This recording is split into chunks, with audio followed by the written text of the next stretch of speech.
Alright guys, I'm cooking with Katie today. We're going to make some milk chocolate Pillsbury brownies. So let's get cooking. Alright guys, hi, it's Katie again. We are going to make some dessert. So as you can see, we're going to be making some milk chocolate brownies. We have our bowl, our oil, our brownie mix, some spray for our pan, our measuring cup, our eggs, and our spatula and fork, and of course, over here I have our pan. I've preheated our oven, and like I said, in our house, we go big. So, we're doing a double batch of brownies, and sadly, when I make these will be gone very quick. Unlike cake and cupcakes, these are gone in like a day or two. Hi there, and welcome to the Peter Griffin Side Boob Hour. The side boob hour? Alright, so I'm going to look at that side boob. Brownie mix. We got Pillsbury here today. I'm going to use my scissors and cut the corn. Pour in my nice large bowl here. I am not going to get out my mixer just because I don't feel like it, so I am using a fork. But you are more than likely, and it'll probably be a little better if you do. But these are just brownies for the house, so nothing fancy. They're going to be gone in about a day. These get fought over in the house. So, I even make a double one.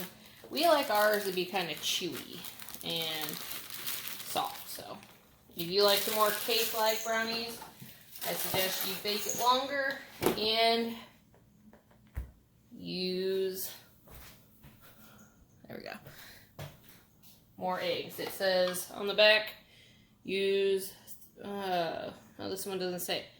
Other ones say if you want more cake-like, to add 3 eggs instead. So, we see here we need 2/3 cup of oil. So, and of course we gotta double that times 2, because I'm doing a double batch. So there's part of that.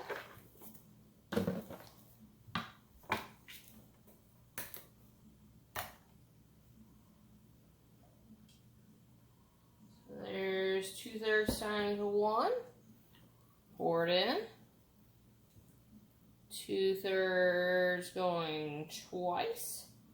And the next one says we need 1/4 a cup of water. Well, we know 1/4 times 2 is going to equal 1/2 a cup of water. Hey, this isn't first grade math class. So I'm going to use that same measuring cup because I don't like a lot of dishes. Alright, I got my 1/2 a cup.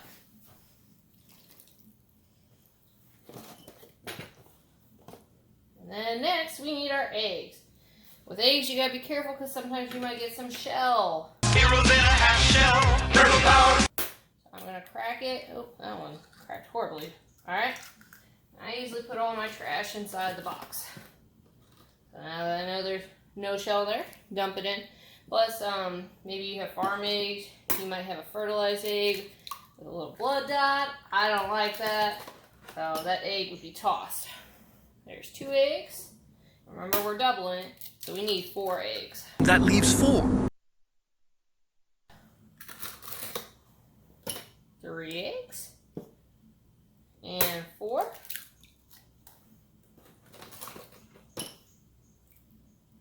I'm going to stir this all together with my handy dandy fork.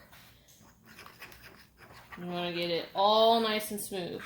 I usually go a little slow till everything gets moist. That way you're not throwing flour or cocoa all over the house. So we don't like to make messes. That's extra unnecessary cleaning you gotta do.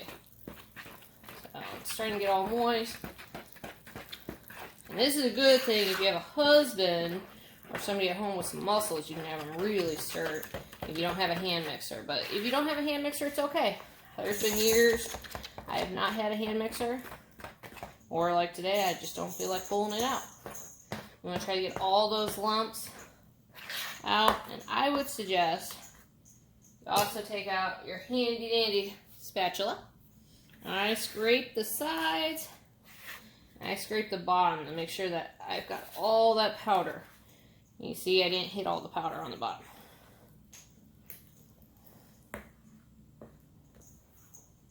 switch switch back to my fork, do one more quick stir. Looks pretty good. Like I said, we're just making brownies for home, so it doesn't have to be anything super fancy. Alright, I'm going to take my cooking spray. I'm going to take my pan. I'm going to spray it. My oven is already preheating. I usually set the oven the moment I start. By the time you pretty much get it mixed up, it's about preheated. And if I look at my oven, yep, it's already preheated. So now, we're going to take our brownie mix. Pour in here. Take your spatula. Oh, here goes my fork. Oops.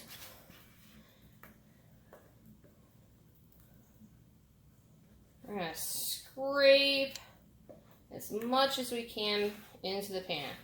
Now, if you have little ones or if you like cake batter, you might not perfectly clean it.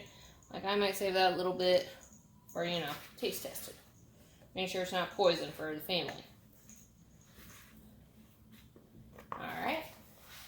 One thing you should always do, whether baking a cake or not, you might have air bubbles. So you should always kind of throw it down to get those air bubbles out. Alright, now we're ready to go into the oven.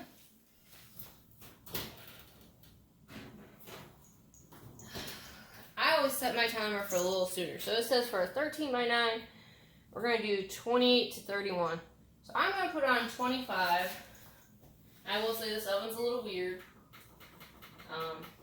It's horrible when you're baking cookies and biscuits, but I'm going to put it on 25 and start it.